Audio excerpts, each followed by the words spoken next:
Praise the Lord. ஆண்டவரும் இரட்சகருமான இயேசு கிறிஸ்துவின் நாமத்தினாலே இந்த அதிகாலை இருட்டோடி ஜெபத்திற்கு வந்திருக்கிறதான உங்கள் யாவரையும் இயேசு கிறிஸ்துவின் வல்லமையுள்ள நாமத்தினாலும் இயேசுவின் வல்லமை ஊழியத்தின் சார்பாகவும் வாழ்த்தி வரவேற்கிறோம். இந்த நாளிலே நாம் அநேக காரியங்களுக்காய் ஜெபித்திருக்கிறோம். இப்பொழுதும் ஆவியானவர் நம்மோடு கூட பேசும்படியாக நாம் காத்திருப்போம். இந்த நாளிலும் கர்த்தருடைய வார்த்தைக்கு ஆதாரமாக 2 பேதுருவின் நிருபம் 3ஆம் அதிகாரம் 2ஆம் வசனத்தை நாம் வாசிக்கும் பொழுது, 2 பேதுரு 3ஆம் அதிகாரம் 2ஆம் வசனம், பரிசுத்த தீர்க்கதரிசிகளால் முன் சொல்லப்பட்ட வார்த்தைகளையும் இரட்சகராய் இருக்கிற கர்த்தருடைய அப்போஸ்தலராகிய எங்களுடைய கட்டளைகளையும் நீங்கள் நினைவு கூறும்படி இந்த நிருபங்களினால் உங்கள் உண்மையான மனதை நினைப்பூட்டி எழுப்புகிறேன். மீண்டும் வாசிக்கிறேன். பரிசுத்த தீர்க்கதரிசிகளால் முன் சொல்லப்பட்ட வார்த்தைகளையும் இரட்சகராய் இருக்கிற கர்த்தருடைய அப்போஸ்தலராகிய எங்களுடைய கட்டளைகளையும் நீங்கள் நினைவு கூறும்படி இந்த நிருபங்களினால் உங்கள் உண்மையான மனதை நினைப்பூட்டி எழுதுகிறேன். ஏற்கனவே நான் சொன்ன விதமாய் இந்த பேதுரு எழுதினதான இந்த 2 நிருபங்கள், முதல் நிருபத்திலே ஒரு 5 அதிகாரங்களும் 2ஆம் நிருபத்திலே இந்த 3 அதிகாரங்களையும் எழுதும்போது அநேக காரியங்களை 2 அவர் கோர்த்து சொல்லுகிறதை நாம் பார்க்கிறோம். இந்த வசனத்தை நாம் வாசிக்கும் போதும் பரிசுத்த தீர்க்கதரிசிகளால் முன் சொல்லப்பட்ட வார்த்தை, இரட்சகராயிருக்கிற கர்த்தருடைய அப்போஸ்தலராகிய எங்களுடைய கட்டளை என்று இங்கே 2 காரியங்களை அவர் சொல்லுகிறார். ஆதியிலே தீர்க்கதரிசிகள், பரிசுத்த தீர்க்கதரிசிகள், அவர்கள் மூலமாக சொல்லப்பட்ட வார்த்தைகள். 2வது ஆண்டவராகிய இயேசு கிறிஸ்துவின் அப்போஸ்தலராகிய எங்களுடைய கட்டளைகள் என்று சொல்லுகிறார். அப்படியானால் எங்கள் மூலமாய் கர்த்தர் சொன்ன காரியங்களை ஆண்டவராகிய இயேசு கிறிஸ்துவினால் நீங்கள் போய் சகல ஜாதிகளையும் சீஷராக்குங்கள், நான் உங்களுக்கு கற்பித்தவைகளை அவர்களும் கற்றுக்கொள்ளும்படியாக அந்த உபதேசங்களை அவர்களுக்கு உபதேசியுங்கள் என்று. அதைதான் பேதுரு இங்கே சொல்லுகிறார். எங்களுடைய கட்டளை, கர்த்தருடைய அப்போஸ்தலராகிய எங்களுடைய கட்டளை. அப்படியானால் ஆதியிலே இருந்த பரிசுத்த தீர்க்கதரிசிகள், மோசேயின் மூலமாய் நியாயப்பிரமாணம், அதன் பின்பு அநேக தீர்க்கதரிசிகளால் கொடுக்கப்பட்ட தீர்க்கதரிசன வார்த்தைகளும் வசனங்களும், அதை தான் அவர் முதல் காரியமாய் சொல்லுகிறார். பரிசுத்த தீர்க்கதரிசிகளால் முன் சொல்லப்பட்ட வார்த்தைகள். 2வது இரட்சகராய் இருக்கிற கர்த்தருடைய அப்போஸ்தலராகிய எங்களுடைய கட்டளைகள். இப்போ அப்போஸ்தலர்களும் இந்த நிருபங்கள் மூலமாக என்ன செய்திருக்கிறார்கள்? கர்த்தருடைய வார்த்தையை பகிர்ந்து கொண்டிருக்கிறார்கள். பழைய ஏற்பாட்டின் காலத்திலே தேவன் தீர்க்கதரிசிகள் மூலமாய் பேசினார், அவர்களை கொண்டு ஜனங்களை நடத்தினார். அதன் பின்பு ஆண்டவராகிய இயேசு கிறிஸ்து தம்முடைய உபதேசங்களின் மூலமாய் உபதேசித்து ஜனங்களை தேவராஜ்யத்திற்கென்று ஆயத்தப்படுத்தினார்.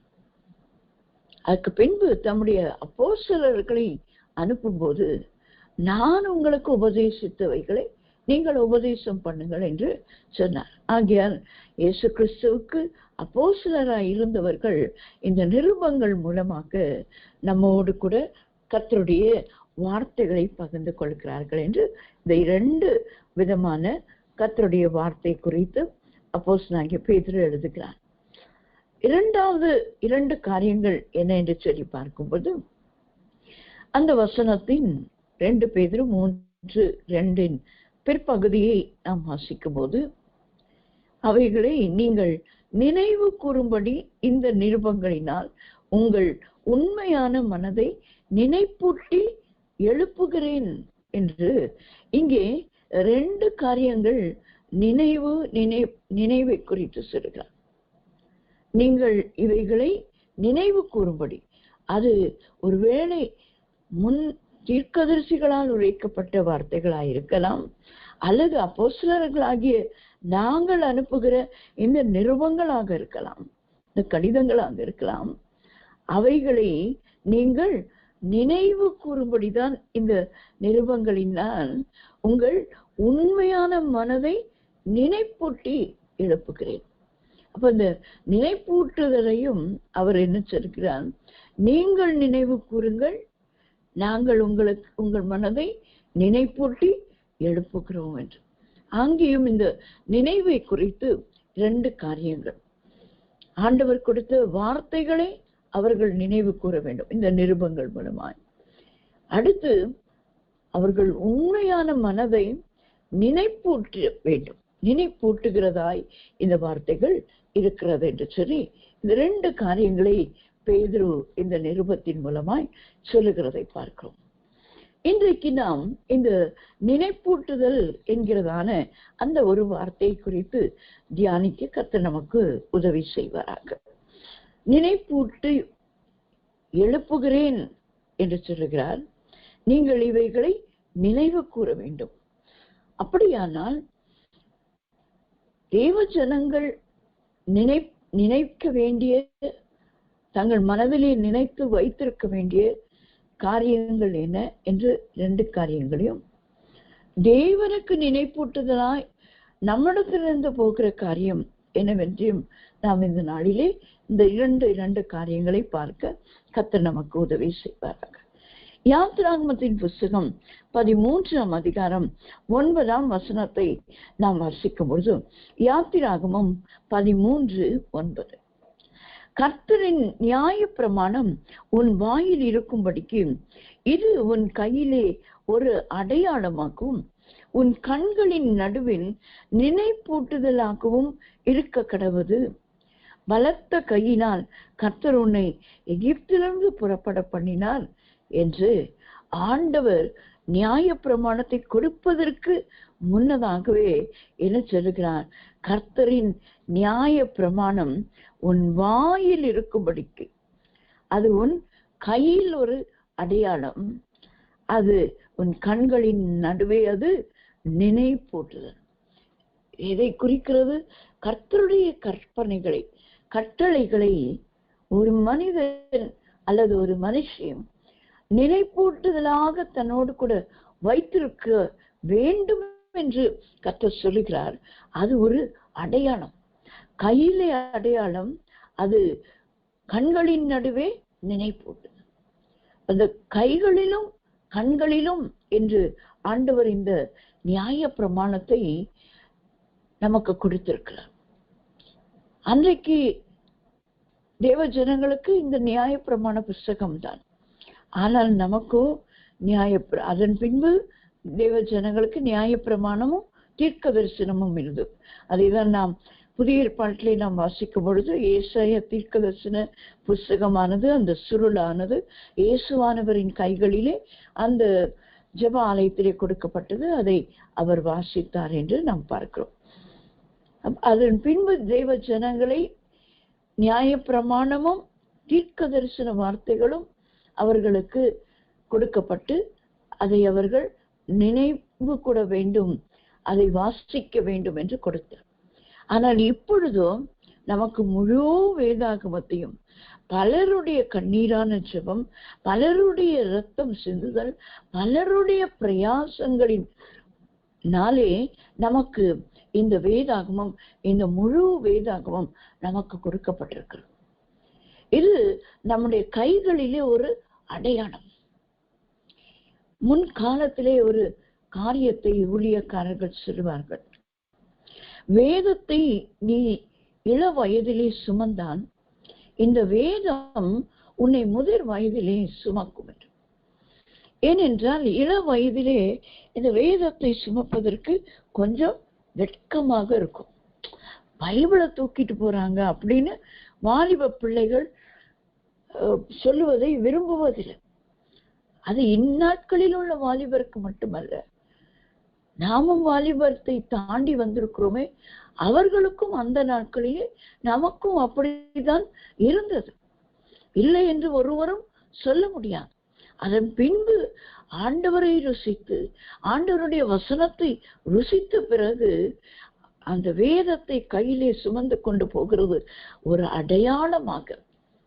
நான் ஒரு கிறிஸ்தவன், நான் ஒரு கிறிஸ்தவன் என்கிறதற்கு ஒரு அடையாளமாக அதை சுமந்து கொள்ளுகிறதில் போகிறதிலே ஒரு பெருமை. அதுக்கு பிற்பாடு இப்பொழுது விதவிதமாய் அழகழகாய் வெவ்வேறு விதங்களிலே ஆண்களுக்கு அந்த பாக்கெட்ல வைத்துக் கொள்ளுவதற்கு கூட பாக்கெட் சைஸ் பைபிள் என்று இப்பொழுது முழு வேதாகமே பாக்கெட் உள்ளே அது அடங்குவதற்கு ஏதுவாக வந்திருக்கிறதை பார்க்கிறோம். எல்லாம் நல்லதுதான். இங்கே நாம் பார்க்கிறோம், எது நமக்கு நினைப்பூட்டுதலாய் முதலாவது தேவ பிள்ளைகளுக்கு இருக்க வேண்டும் என்று சொன்னால் கர்த்தருடைய வேதம். அவருடைய வேதத்தின்படி நடக்கிற உத்தம மார்க்கத்தால் பாக்கியவான்கள். அவர்களுக்கு தான் இடரல் இல்லை. கையிலே சுமக்கிறது மாத்திரமல்ல, அன்றைக்கு இந்த நியாயப்பிரமாணம் அவர்கள் கையிலும் அவர்கள் நெற்றியின் கண்களின் நடுவும் அது நினைப்பூட்டுதலா இருக்க வேண்டும் என்று கர்த்தர் கட்டளையிட்டாரே.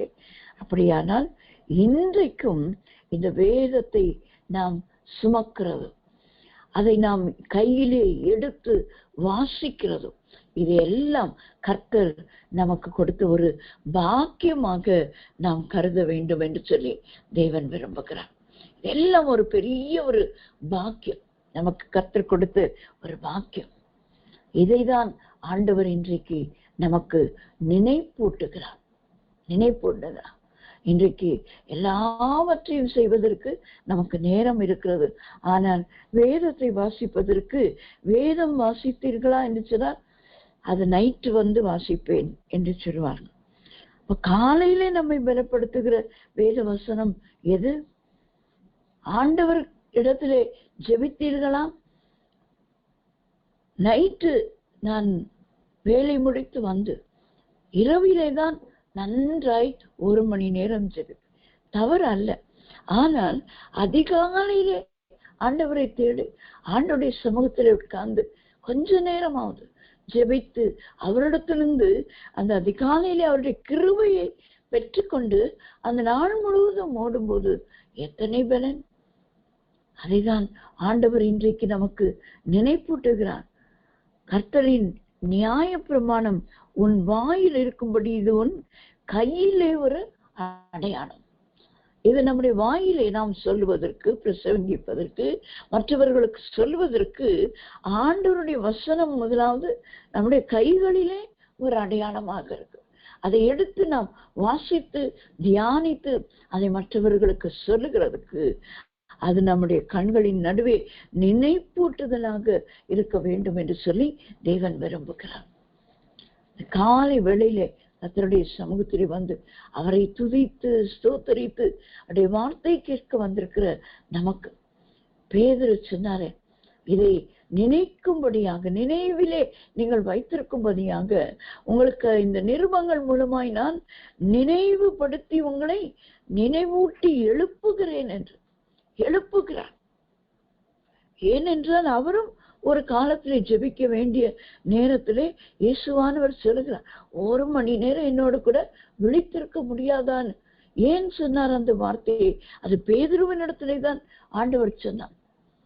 பேதுருவை பார்த்து என்று அந்த வசனம் நாம் வசனத்தை வாசிக்க முடியும். மத்தேயு 26:41. இயேசுவானவர் 3 சீஷர்களை தன்னோடு கூட அருகாமை கொண்டு போனார். அதற்குமே கொஞ்சம் தொலைவிலே மற்ற சீஷர்களும் இருக்கிறார்கள். இவ்வளவு பேர் இருந்தாலும் பேதுருவை நோக்கி என்று நாம் வாசிக்கிறோம். பேதுருவை நோக்கி 1 மணி நேரமாவது நீ என்னோட கூட விழித்திருக்க கூடாதா? என்ன அதை நினைவுபடுத்தி தான் பேதுரு, இந்த சிறு நிருபம் தான் அது, 3 அதிகாரங்கள் கொண்ட நிருபம். ஆனால் நல்ல இந்த காரியங்களை எல்லாம் அவர் அதில் எழுதி வைத்திருக்கிறதை பார்க்கிறோம். தன்னுடைய ஜீவியம்தான் அங்கே கடிதமாக அவர் எழுதியிருக்கிறதை பார்க்க. அப்போஸ்தலனாகிய பவுலானாலும் யோவானானாலும் யூதாவானாலும் யாக்கோபானாலும் எல்லாரும் அவர்கள் எழுதின நிருபங்களை தங்களுடைய ஜீவியத்தோடு கூட ஒப்பிட்டுதான் அவர்கள் எழுதியிருக்கிறதை நாம் பார்க்கிறோம். பேதுருவும் அப்படிதான். அவருக்கு அன்றைக்கு தூங்கிவிட்டார் ஜெபிக்க வேண்டிய நேரத்திலே. ஆனால் ஆண்டவர் ஞாபகப்படுத்தினார், 1 மணி நேரம் என்னோட நீ விழித்திருக்க கூடாதா என்று சொல்லும்போது, அதன் பின்புதான் பரிசுத்த ஆவியானவரை பெற்ற பின்புதான் இவையெல்லாம் அவருக்கு ஞாபகத்திலே வருகிறதை நாம் பார்க்கிறோம். தன்னுடைய ஜீவியமே இதன் நிமித்தமாய் மாறுகிறதை, அவருடைய மறு ரூபத்தை நாம் பார்க்க முடிகிறது என்று சொல்லி நாம் அறிந்திருக்கிறோம். இரண்டாவதாக எது நமக்கு நினைப்பூட்டுதலாக இருக்கிறது என்று சொன்னால், யோசுவாவின் புஸ்தகம் 4ஆம் அதிகாரம் 7ஆம் வசனத்தை நாம் வாசிக்கும் பொழுது, யோசுவாவின் புஸ்தகம் 4ஆம் அதிகாரம் 7ஆம் வசனம், நீங்கள் கர்த்தருடைய உடன்படிக்கை பெட்டிக்கு முன்பாக யோர்தானின் தண்ணீர் பிரிந்து போனதினால் அவைகள் வைக்கப்பட்டிருக்கிறது. யோர்தானை கடந்து போகிற போது யோர்தானின் தண்ணீர் பிரிந்து போயிற்று. ஆகையால் இந்த கற்கள் இஸ்ரவேல் புத்திரருக்கு என்றைக்கும் நினைப்பூட்டும் அடையாளம் என்று சொல்லுங்கள் என்றார். இந்த சம்பவம் நம்ம எல்லாருக்கும் தெரிந்த சம்பவம். யோர்தானை கடக்கும் போது இஸ்ரவேல் ஜனங்களை யோசுவாவை கொண்டு ஆண்டவர் சொல்லுகிறார். ஆசாரியர்களை உடன்படிக்கை பட்டியை சுமந்து கொண்டு அவர்கள் அந்த யோர்தானின் தண்ணீரிலே தங்கள் பாதங்களை வைக்க சொன்னார். அவர்கள் வைக்கும் போது இந்த கரைவரண்டு வருகிற யோர்தான் 2ஆக பிரிந்து நிற்கும். தேவ ஜனங்கள் அந்த உலர்ந்த தரை வழியாய் கடந்து போவார்கள் என்று ஆண்டவர் கொடுத்த கட்டளையின்படியாக இந்த யோர்தானை இவர்கள் கடந்து வந்து விட்டார்கள். இஸ்ரவேல் புத்திரர் முழுவதும் கடந்து வரும் வரையிலும் இந்த ஆசாரியர்கள் கர்த்தருடைய உடன்படிக்கை பெட்டியை சுமந்து கொண்டு அந்த யோர்தானிலேயே தான் நிற்கிறார்கள். நிற்கும்போது யோசுவா சொல்லுகிறார், 12 கோத்திரத்திற்கு 12 கற்களை உங்களுக்கு எடுத்துக்கொண்டு அக்கறைக்கு கொண்டு போய் அதை நாட்டி வையுங்கள் என்று சொல்கிறார். நாளை இந்த கற்கள் ஏதென்று உங்கள் பிள்ளைகள் உங்களை கேட்கும் போது நீங்கள் சொல்லுங்கள், கர்த்தருடைய உடன்படிக்கை பெட்டிக்கு முன்பாக யோர்தான் தண்ணீர் பிரிந்து போனதினால் அவைகள் வைக்கப்பட்டிருக்கிறது. யோர்தானை கடந்து போகிற போது யோர்தானின் தண்ணீர் பிரிந்து போயிற்று. ஆகையால் இந்த கற்கள் இஸ்ரவேல் புத்திரருக்கு என்றைக்கும் நினைப்பூட்டும் அடையாளம் என்று நீங்கள் உங்கள் வரும் சந்ததியாருக்கு நீங்கள் சொல்லுங்க.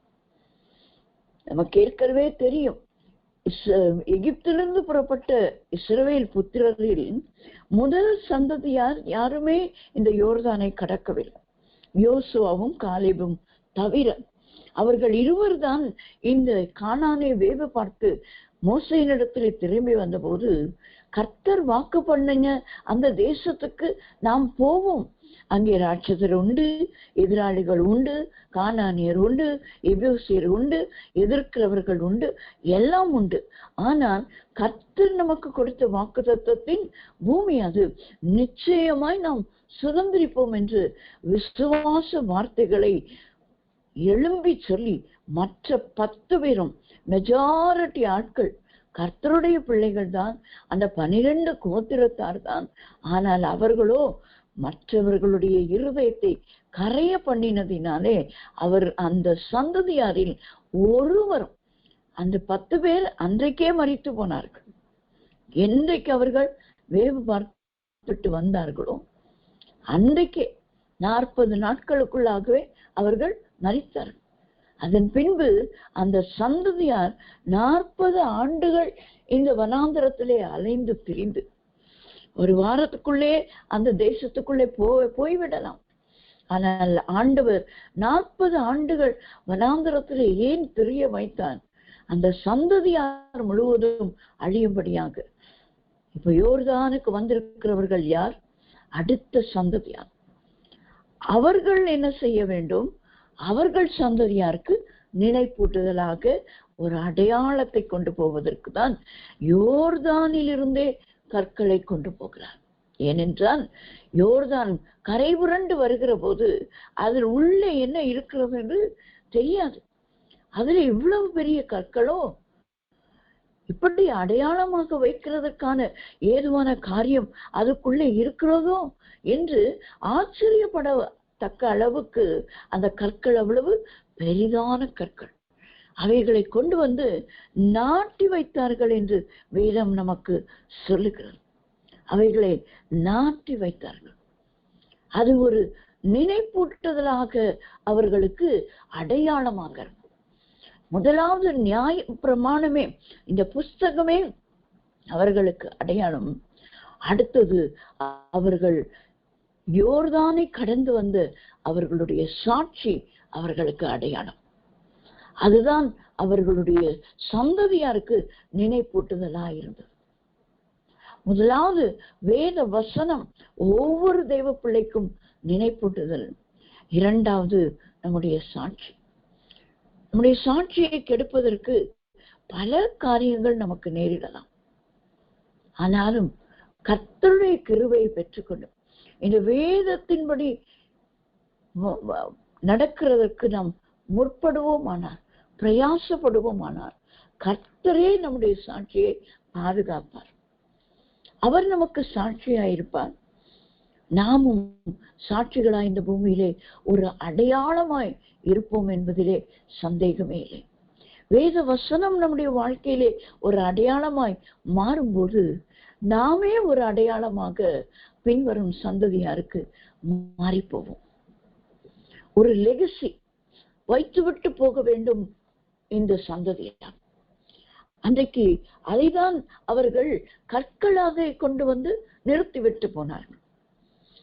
ஆனால் இன்றைக்கு புதிய ஏற்பாட்டின்படி கிருபையின் நாட்களிலே பரிசுத்த ஆவியானவரால் நிரப்பப்பட்டவர்களாய் ஜீவிக்கிற நமக்கு நினைப்பூட்டுதலின் இரண்டாவது அடையாளம் என்ன? அந்த அடையாளம் நம்முடைய சாட்சியின் ஜீவியம். சாட்சியின் ஜீவியம், சாட்சியின் வசனத்தினாலேதான் தேவ பிள்ளைகள் ஜெயம் எடுத்தார்கள் என்று பார்க்கிறோம். ஆட்டுக்குட்டியானவரின் இரத்தத்தினாலும் சாட்சியின் வசனத்தினாலே. இந்த சாட்சியின் வசனத்தை நாம் வாசித்து தியானித்து கை கொள்ளுவோமானால் நம்மையே ஆண்டவர் சாட்சியாக எழுதப்பட்ட நிருபங்களாக நம்மை மாற்றுவார். அப்போஸ்தலனாகிய பவுல் அதைதான் சொல்லுகிறார். நீங்களே எங்கள் நிருபங்கள். என்ன ஒரு அற்புதமான ஒரு வார்த்தை தேவ ஜனங்களுக்கு ஒரு அப்போஸ்தலன் கொடுக்கிறது. நாங்கள் எழுதி அனுப்புகிற நிருபங்களை காட்டிலும் நீங்கள் ஜீவனோடு இருக்கிற எழுதப்பட்ட நிருபங்கள். நாங்கள் சொல்லுகிற வார்த்தைகளை நீங்கள் கேட்கிறதினாலே, அதை கை கொள்ளுகிறதினாலே நீங்களே நிருபமாய் இருக்கிறீர்கள். உங்களை பார்த்து அநேகர் வாசிப்பார். அப்படியானால் அது என்ன, எதை குறிக்கிறது? நம்முடைய சாட்சியை குறிக்கிறதாக இருக்கிறது. அப்போஸ்தலனாகிய பவுல் எழுதும்போது இதை நினைவு கூறும்படி உங்களை நினைப்பூட்டி எழுப்புகிறேன். அன்னைக்கு அப்போஸ்தலனாகிய பேதுருவை இயேசுவானவர் எழுப்பினார். அவர் சொன்னார், உன்னை சுளவினாலே புடைக்கிறது போல சாத்தான் உன்னை புடைக்கிறதுக்கு உன்னை ஒப்பு கொடுக்கிறேன். ஆனா உன் விசுவாசம் ஒழிந்து போகாதபடிக்கு நான் என்ன செய்வேன்? அவன் புடைத்து புடைத்து புடைத்து உன்னை எந்த வழியும் இல்லாத அளவுக்கு உன்னை சீர்குலைய வைக்கிறது போல இருந்தாலும் நான் உன் விசுவாசம் குலைந்து போகாதபடிக்கு நான் உன்னோடு இருப்பேன். நீ ஸ்திரப்படு, நீ குணப்படு, பின்பு உன்னுடைய சகோதரரையும் நீ குணப்படுத்த முடியும் என்று சொன்னதினாலேதான் இந்த சிறிய நிருபமா இருந்தாலும் அதிலே நினைப்பூட்ட உங்களை எழுப்புகிறேன். என்ன இயேசுவானவர் தம்முடைய வார்த்தையினாலே எழுப்பினார். தம்முடைய வார்த்தைகளை சொல்லி சொல்லி என்னை எழுப்பிக் கொண்டே அந்த வசனங்களை லூக்கா எழுதின சுவிசேஷத்திலே நாம் வாசிக்கும் பொழுது அந்த சமயத்திலே தான் அவர் சொல்லுகிறார், யார் இடரல் அடைந்தாலும் நான் உங்களுடைய நாமத்து நிமித்தம் இடரல் அடைய மாட்டேன், நான் நிற்பேன் ஆண்டவரே உமக்காக. அதனால் ஆண்டவர் சொன்னார், நீ இவ்வளவு பேசுகிறார், சேவல் கூவதற்கு முன்னதான் இன்று ராத்திரியே நீ என்னை 3 தரம் மறைத்திருக்க. இல்லை இல்லை ஆண்டவரே, யார் மறைத்திருந்தாலும் யார் உண்மை விட்டு போனால் நான் போக மாட்டேன். ஆனால் முதல்ல ஓடி போனது யாருங்க? பேதுரு தான். முதல்ல மறுதளித்தது பேதுரு தான். ஆனால் பரிசுத்த ஆவியானவரை பெற்றுக்கொண்ட போதும் மற்றவர்களை எழுப்புகிறவராய் அவர் மாறினார். அவருடைய முன் ஜீவியத்தையே நாம் பார்த்து கொண்டிருக்கிறது இல்லை. அதுக்கு பிற்பாடு அவர் ஒரு நிருபத்தை எழுதி, நீங்கள் நிருபங்களாய் இருக்கும்படியாக உங்களை நான் எழுப்புகிறேன், இதையெல்லாம் நினைப்பூட்டி உங்களை எழுப்புகிறேன், உங்கள் மனதை நினைப்பூட்டி எழுப்புகிறேன், உண்மையான உங்கள் மனதை. என்ன அழகாய் அந்த வசனங்களிலே அவர் எழுதி வைத்திருக்கிறார். அது உங்களுக்கு நினைவு கூறுதல். இந்த வேத வசனம் உங்களுக்கு நினைவு கூறுதல், அடையாளம். அடுத்தது நீங்கள் சாட்சியாய் இருப்பது ஒரு அடையாளம் என்று அப்போஸ்தலனாகிய பேதுரு சொன்ன விதமாய் நாம் இந்த 2 காரியங்கள் நமக்கு அடையாளமாய் நினைப்பூட்டுதலாய் இருக்கிறது என்பதை நாம் மறந்து விடக்கூடாது. 2வது பகுதியாக, முதலாவது நாம் எதிலே நினைப்பூட்டப்பட வேண்டும், எவைகள் நமக்கு நினைப்பூட்டுதலாய் இருக்க வேண்டும் என்று பார்த்தோம். 2வது தேவனுக்கு எவைகள் நினைப்பூட்டுதலாய் இருக்கிறது என்று சொல்லி நாம் பார்க்கும் பொழுது, அப்போஸ்தலர் நடபடிகளின் புஸ்தகம் 10ஆம் அதிகாரம் 4ஆம் வசனத்தை நாம் வாசிக்கும் பொழுது, இது நம்ம எல்லாருக்கும் தெரிந்த ஒரு பகுதி. அப்போஸ்தலர் 10ஆம் அதிகாரம் 4ஆம் வசனம் இவ்வாறாக சொல்லுகிறது. நான் வாசிக்கிறேன். அவனை உற்று பார்த்து பயந்து, ஆண்டவரே என்ன என்றான்.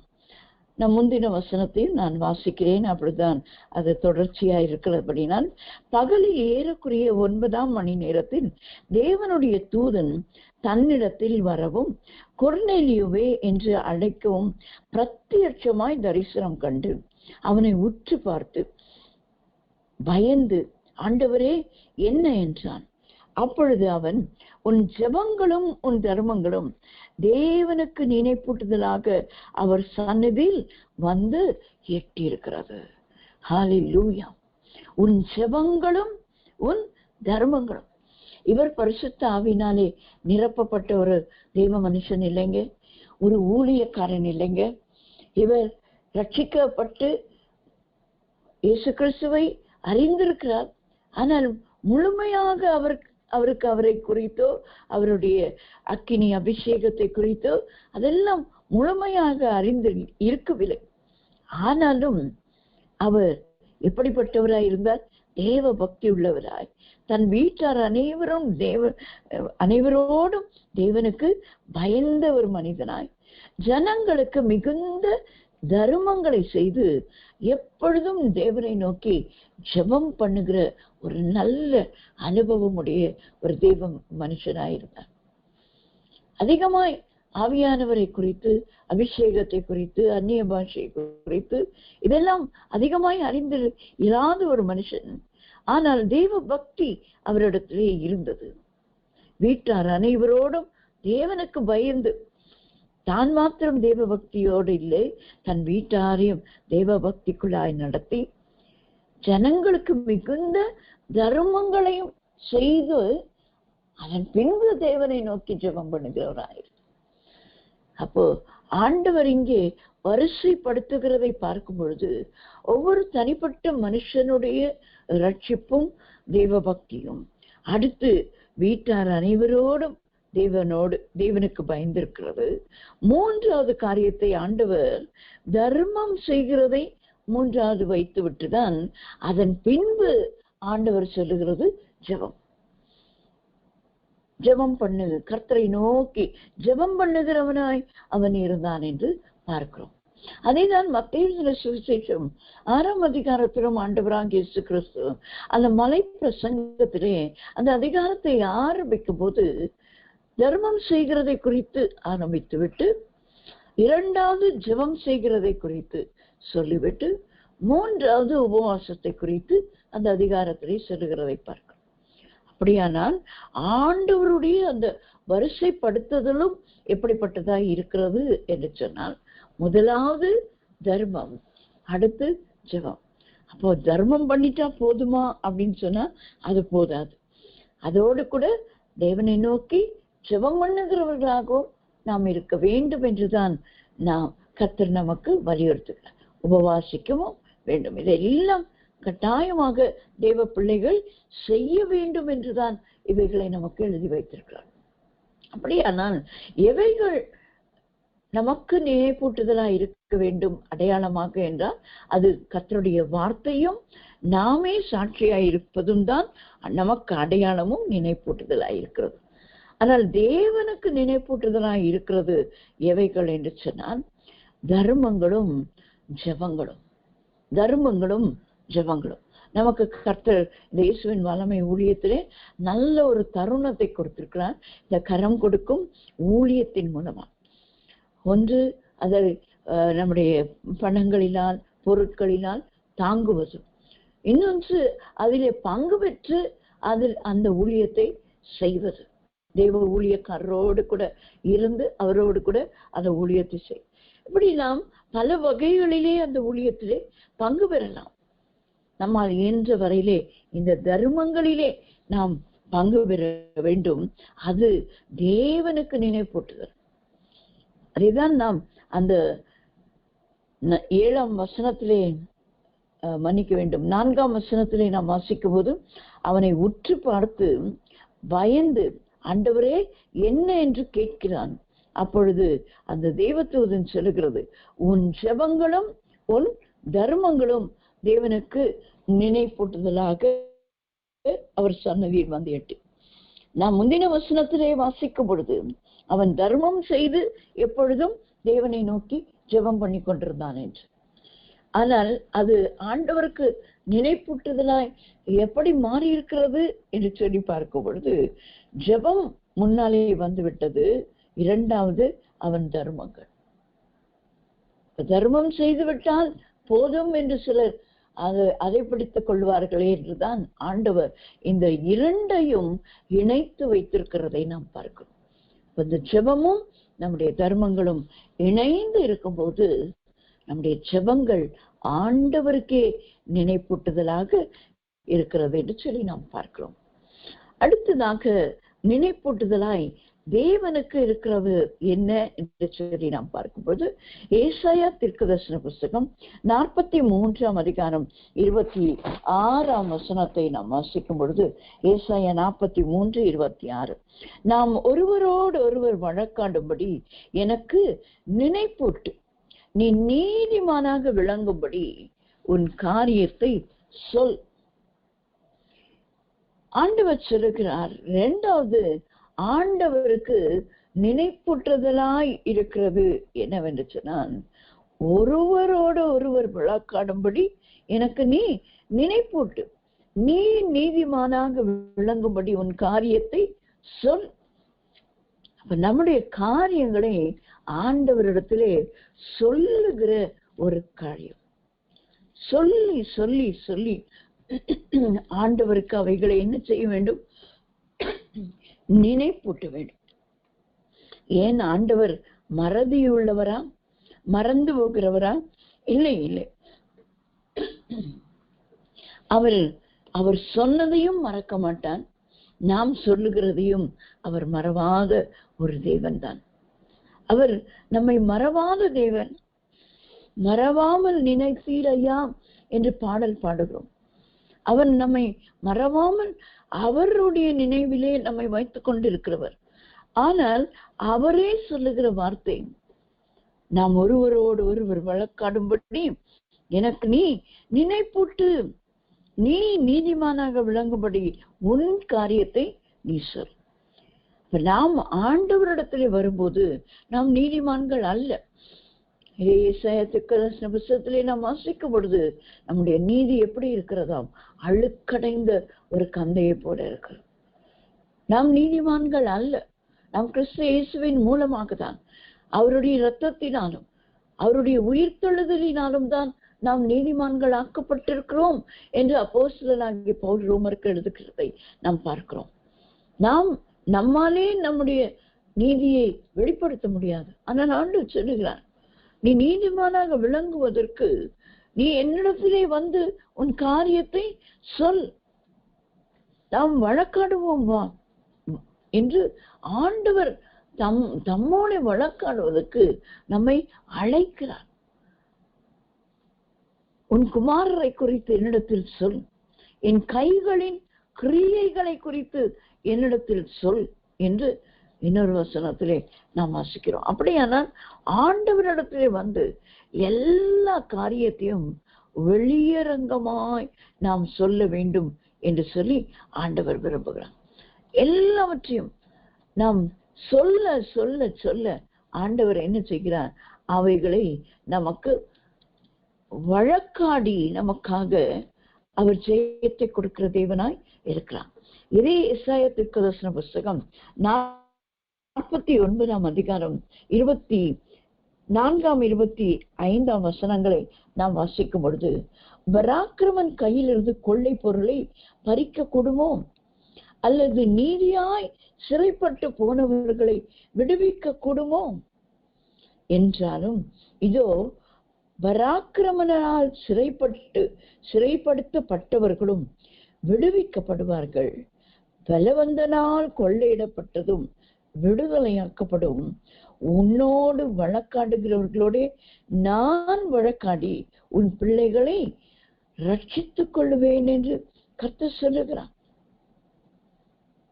அப்படியானால் நாம் அவரோடு கூட வழக்காடுவது என்ன? அவரிடத்துல காரியங்களை வெளிப்படையாய் பேசி சொல்லுவது. ஜெபிக்கிறது ஒரு காரியம், ஆனால் ஆண்டவரிடத்திலே ரகசியங்களையும் கூட அவரிடத்திலே சொல்ல முடியும். யாருக்குமே தெரியாத அநேக காரியங்கள் நம்முடைய இருதயத்திலே உண்டு. நம்மை குறித்து, நம் குடும்பத்தை குறித்து, பிள்ளைகளை குறித்து, அல்ல பெற்றோரை குறித்து நிறைய காரியங்கள் நமக்கு சிலரிடத்திலே பகிர்ந்து கொள்ள முடியாது. போதகரிடத்துல சொல்லி நம்ம ஜெபிக்கலாமா, அது எப்படி என்று யோசிக்கலாம். ஆனால் யாரிடத்துல போய் சொல்ல முடியும்? ஆண்டவரே சொல்றார், என்னிடத்துல வந்து சொல், உன் காரியத்தை நீ சொல், அதனாலே நாம் நீதிமானாக விளங்குவோமா. அதுதான் இந்த ஏசாயா 49 நாம் வாசிக்கிறோம். பராக்கிரமன் கையிலிருந்து ஒருவரையும் நாம் விடுவிக்க முடியாது. என்ன பிசாசின் பிடியிலே இருந்தால் அவன் ஆத்துமாக்களை கொள்ளை பொருளாய் திருடி கொண்டு போகிறானே, அவனுடைய கரத்திலிருந்து யார் அவர்களை பிரித்து எடுக்க முடியும்? ஆனால் ஆண்டவர் சொல்ற, நான் உனக்காக வழக்காடுவேன், நீ என்னிடத்தில் சொல், உன் கிரியைகளை எனக்கு சொல்.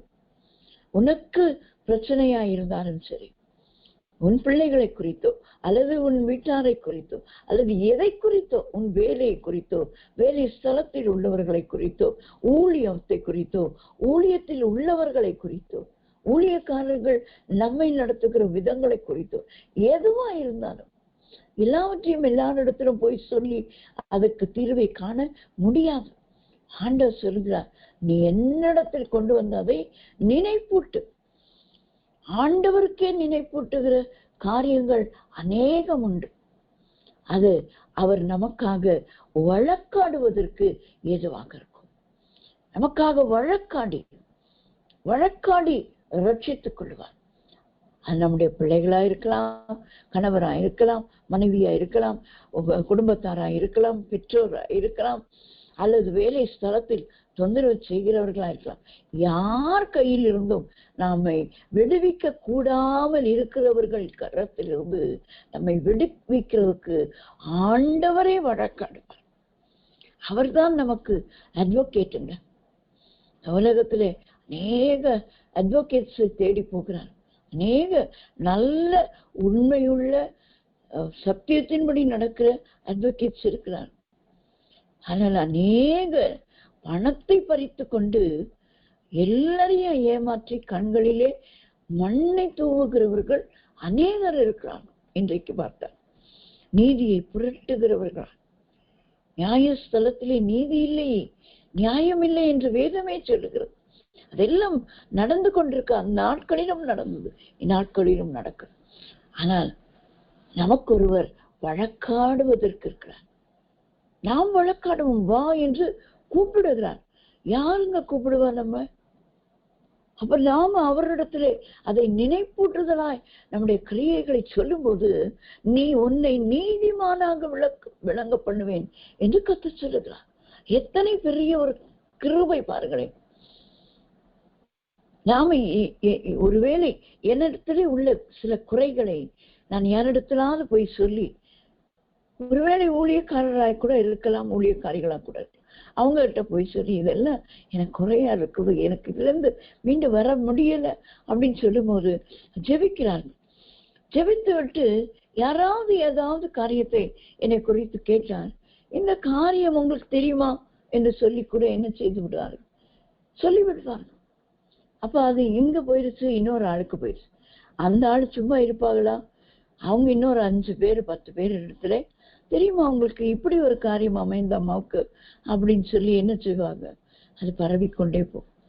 ஆனால் ஆண்டவர் அழைக்கிறாருங்க, என்னோட நீ வழக்காடு, நீ என்னிடத்தில் வா, எனக்கு நினைப்பூட்டு உன் காரியங்களை என்னிடத்தில் வந்து சொல், நான் வழக்காடுவேன். யாரிடத்துல எப்படி வழக்காட வேண்டுமோ அப்படி நான் வழக்காடுவேன். வழக்காடி வழக்காடி உனக்காக ஒரு ரட்சிப்பை நான் வைத்திருக்கிறேன். ரட்சிப்பை வைத்திருக்கிறேன். பிள்ளைகளை குறித்து சிலர் இடத்திலே சொல்லி ஜெபிக்க சொன்னாலும் அவர்கள் என்ன சொல்லி விடுவார்கள், அவங்க பிள்ளைகள் இப்படியாமே, அவர்களான ஊழியம் செய்யறாங்களே, ஏன் ரட்சிக்க முடியவில்லையா என்று அவர்களை குறித்து. அது மனுஷ சுவாபம். ஆனா தேவன் சொல்லுகிறார், என்னிடத்திலே வந்து நினைப்பூட்டு, உன்னை நான் நீதிமானாக விளங்க பண்ணுவேன், உன்னை பாவியாகவே நான் பார்க்க மாட்டேன், என்னிடத்திலே சொல், உன் காரியங்களை வெளிப்படு, நினைப்பூட்டு என்று சொல்லுகிறார். முதலாவது நம்முடைய தர்மங்களும் சுபங்களும் கர்த்தருடைய சமூகத்துக்கு நினைப்பூட்டுதலா இருக்கிறது. இரண்டாவது நம்முடைய ஜீவியமே ஆண்டவருக்கு நினைப்பூட்டுதலா இருக்கு. முதலாவது நாம் பார்த்தோம், ஆண்டவருடைய வார்த்தை நாம் நமக்கு நினைப்பூட்டுதலா இருக்கிறது. இரண்டாவது நம்முடைய சாட்சி நினைப்பூட்டுதலா இருக்க வேண்டும் என்று. ஆகையால் நாம் ஆண்டவரிடத்திலே வேதத்தை வாசித்து தியானிக்கும் போது, ஜெபிக்கும் போது நம்முடைய ஜெபங்கள் அவருக்கு நினைப்பூட்டுதலாய் மாறிவிடுகிறது. நாம் ஆண்டவரிடத்திலே போய் எல்லா காரியங்களையும் வெளியரங்கமாய் பேசி டிரான்ஸ்பரண்டா ஆண்டவரிடத்துல போய் இருக்கணும். ஆண்டவரிடத்துல எதையும் மறைக்க கூடாது. உலகத்திலே ஒரு காரியத்தை சொல்லுவாங்க, டாக்டர் இடத்துலயும் வக்கீல் இடத்துலயும் மறைக்காம சொல்லணுமா, உண்மையை சொல்லணும். ஏன்னா டாக்டர் நமக்கு அந்த வியாதிக்குரிய ஒரு சுகத்தை கொடுக்கிறோம், வக்கீல் நமக்காக வழக்காடுறாங்க. ஆனா இந்த 2 பேருமே பூமியிலே தோற்றவர்கள் இருக்கிறார்களா இல்லையா? நம்ம என்னதான் ஒரு டாக்டர்கிட்ட போய் எல்லாம் சொன்னாலும் 100 ஸ்கேன் எடுக்க வைக்கிறாங்க இல்லையா? அதன் பின்பு உங்களுக்கு ஒண்ணுமே இல்லை, எல்லாம் நார்மல். ஏன் சொல்லுகிறார்கள்? தோற்று போனார்கள். ஒரு வக்கீல் இடத்துல போய் உண்மையதான் சொன்னோம், என்னுடைய லேண்ட் எப்படி இருக்குது, இது அது எல்லா காரியமும் சொல்லிதான் அதற்காக வழக்காடுறதுக்கு அவருக்கு பணத்தை கொடுத்து வச்சிருக்கிறோம். ஆனால் அவர் என்ன செய்துட்டாருங்க, அந்த எதிராளி பலத்தவனா இருக்கிறான்னு பார்த்துட்டு நம்ம பணத்தெல்லாம் வாங்கி முடிச்ச உடனே இந்த கேஸ் ஃபெயிலியர் ஆயிடுச்சு. ஃபெயில் ஆயிடுறாங்களா 2 பேரும்? ஆனால் என் தேவன் he never fails. அவர் நேற்றும் இன்றும் என்றென்றும் மாறாதவராயிருக்கிறார். அவர் மாறாதவர், என்றைக்கும் மாறாதவர், நேற்றும் மாறாதவர், இன்றும் மாறாதவர், நாளையும் மாறாதவர்.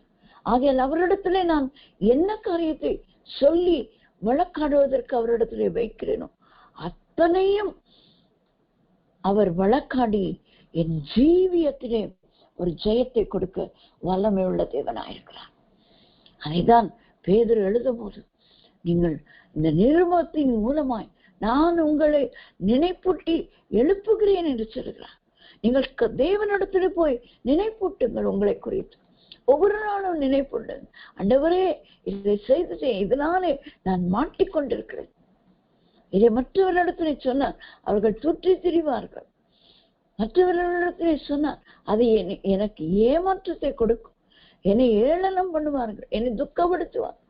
ஆனால் நம்மிடத்தில் சொல்லுகிறேன், ஆண்டவரே, நீர் என்னை நீதிமானாக மாற்ற வல்லவராயிருக்கு. அந்த வசனம் ஏசாயா தீர்க்கதரிசன புத்தகத்திலே நாம் வாசிக்கிறோம். நீ நீதிமானாக விளங்கும்படி உன் காரியத்தை சொல். நான் போய், ஆண்டவரே, நான் பரிசுத்தவாட்டி, என்னிடத்துல ஒண்ணும் இல்லை அப்படின்னு நான் போய் நிற்கவே முடியாது. அவருக்கு தெரியும் நான் எவ்வளவு பொய் சொன்னேன், நான் எவ்வளவு திருடினேன், நான் எவ்வளவு தூஷண வார்த்தைகளை பேசினேன், ஆண்டவரையே சில நேரங்களில் துக்கப்படுத்தினேன், வேதம் வாசிக்காமல் இருந்தேன், ஜெபிக்காமல் இருந்தேன், தூங்கி தூங்கி தூங்கி என்று நேரத்தை கழித்தேன், பேசி பேசி நேரத்தை கழித்தேன். இதெல்லாம் ஆண்டவருக்கு தெரியாமல் நான் போய், ஆண்டவரே, நான் எப்பொழுதும் உம்முடைய சமூகத்திலே ஜெபிக்கிறவள் ஆயிற்றேன் என்று நான் போய் சொல்ல முடியுமா? முடியவே முடியாது. நான் போய் நிற்கும் போது, ஆண்டவரே, நான் ஒரு பாவி, ஆயக்காரன் ஜெபித்தது போல பாவியாகி என்பே கிருபையாயிரும் என்று ஜெபித்த அவனை தான் அவன் நீதிமானாக, இவன் நீதிமானாக வீட்டிற்கு சென்றான் என்று ஆண்டவர் சொல்லுகிறார். அப்படியானால் அவரிடத்திலே வழக்காடுவதற்கு நாம் போக வேண்டும். ஆண்டவர் நமக்காக வழக்காடி நம்மையும் நம்முடைய காரியங்களையும் ரட்சிக்க வல்லவராயிருக்கிறார். கடைசியாய் ஒரு வசனத்தை மாத்திரம் சொல்லி நான் முடிக்கிறேன். யோவான் எழுதின சுவிசேஷம் 14ஆம் அதிகாரம் 26ஆம் வசனம். யோவான் 14:26. என் நாமத்தினாலே பிதா அனுப்ப போகிற பரிசுத்த ஆவியாகிய தேற்றவாளனே எல்லாவற்றையும் உங்களுக்கு போதித்து நான் உங்களுக்கு சொன்ன எல்லாவற்றையும் உங்களுக்கு நினைப்பூட்டுவார். என் நாமத்தினாலே பிதா அனுப்ப போகிற பரிசுத்த ஆவியாகிய தேற்றவாளனே எல்லாவற்றையும் உங்களுக்கு போதித்து, எல்லாவற்றையும். இன்றைக்கு நான் போதித்தது மட்டுமல்ல, எல்லாவற்றையும் போதிக்கிறவர் பரிசுத்த ஆவியானவர். நான் உங்களுக்கு சொன்ன எல்லாவற்றையும் உங்களுக்கு நினைப்பூட்டுவார். என்ன சொன்னார் இயேசுவானவர்? இந்த 4 சுவிசேஷங்களிலே எழுதப்பட்டிருக்கு. இவைகளை நாம் வாசிக்கும் பொழுது அதை ஆண்டவர் பரிசுத்த ஆவியானவர் நமக்கு நினைப்பூட்டி நினைப்பூட்டி நினைப்பூட்டி நாம் எவைகளை செய்ய வேண்டும், எவைகளை செய்யக்கூடாது, எவைகளோடு கூட நாம் ஜீவிக்க வேண்டும், எவைகளோடு கூட நாம் ஜீவிக்க கூடாது, எவைகளை விட்டு விலக வேண்டும், எவைகளை விட்டு விலகாமல் இருக்க வேண்டும், இவைகளை அனைத்தையும் பரிசுத்த ஆவியானவர் நமக்கு போதித்து நடத்துகிற ஒரு நல்ல தேவனாய் இருக்கிறார். ஆகையால் தான் பேதுருவை அவர் நடத்தினதினால் பேதுரு எழுதுகிறார், இந்த நிருபங்கள் மூலமாய் நான் உங்களை நினைப்பூட்டி எழுப்புகிறேன். இரண்டு காரியங்களாய் நாம் இன்றைக்கு பார்த்தோம். இதையெல்லாம் பரிசுத்த ஆவியானவர் நமக்கு நினைப்பூட்டி இருக்கிறார். ஆகையால் இதை நினைவிலே வைத்து நாம் ஒவ்வொருவரும் எழும்பி பிரகாசிக்க கர்த்தர் நமக்கு உதவி செய்வாராக. நாம் கண்களை மூடி நாம் செபிப்போம். எங்களை அதிகமாய் நேசிக்கிற எங்கள் நல்ல பிதாவே, உண்மையான காலை வேளையிலே கர்த்தர் நீர் எங்களோடு கூட ஆண்டவரே பேதுருவின் நிருபத்தின் மூலமா, பேதுரு அந்த நிருபத்தில் இருந்து ஆண்டவரே இந்த நிருபங்களை உங்களுக்கு எழுதுவதே நான் உங்களுக்கு இதை நினைப்பூட்டுதலாக எழுதுகிறேன், இதை நீங்கள் நினைவு கூறும்படி இதை நினைப்பூட்டி உங்களை எழுப்புகிறேன் என்று சொன்ன இந்த வார்த்தைகள் உங்களுடைய வசனத்தை கொண்டு எங்களை ஆண்டவரே நினைப்பூட்டுகிறீர்கள். அது எங்களுக்கு அடையாளமா இருக்கிறது, எங்கள் சாட்சி, எங்கள் சாட்சியின் ஜீவியம் எங்களுக்கு அடையாளமா இருக்கிறது என்று அதை நினைப்பூட்டுதலாய் வைத்து நீ உம்மிடத்திலே நாங்கள் ஆண்டவரை ஜெபிக்கிறதும் ஏழை எளியவருக்கு தர்மம் செய்கிறதும் எங்களுக்கு ஆண்டவரே உமக்கு முன்பாய் அதை நினைப்பூட்டுகிறதாகும். நாங்கள் எங்களுடைய ஜீவியத்தை உம்முடைய சமூகத்திலே வைத்து ஸ்கேன் பண்ணுவதற்கு உம்முடைய கரத்திலே ஒப்பு கொடுக்கும் போது நீர் எங்களை நீதிமானாக மாற்றுவதற்கு எங்களுக்காக வழக்காடுகிற ஒரு தேவனாய் நீர் இருக்கிறீர். அதற்காக உமக்கு ஸ்தோத்திரம். பரிசுத்த ஆவியானவரே, மட்டும் பேசினவர் இனியும் எங்களை போதித்து நீர் நடத்தி உம்முடைய வருகை வரையிலும் ஆண்டவரே நீர் சொல்லி வைத்து எங்களுக்கு கொடுத்த இந்த வேதத்தை நாங்கள் நேசித்து பிரியத்தோடு வாசித்து தியானித்து போதித்து ஆண்டவரே நாங்கள் அநேகரை வருகையிலே சேர்க்கிறவர் நீ சீக்கிரம் வரப்போகிறீர் என்று இன்றைக்கு நாங்கள் ஸ்தோத்தரித்தோம். உடைய வருகைக்கு எங்களையும் எங்களோடு கூட அநேகரையும் ஆயத்தப்படுத்தி எங்களுக்கு கிருபை தாரும். தாழ்த்தி விட கரத்தில் ஒப்புக் கொடுக்கிறோம். மீட்பர் இயேசுவின் நாமத்தில் ஜெபிக்கிறோம் எங்கள் நல்ல பிதாவே. ஆமேன், ஆமேன்.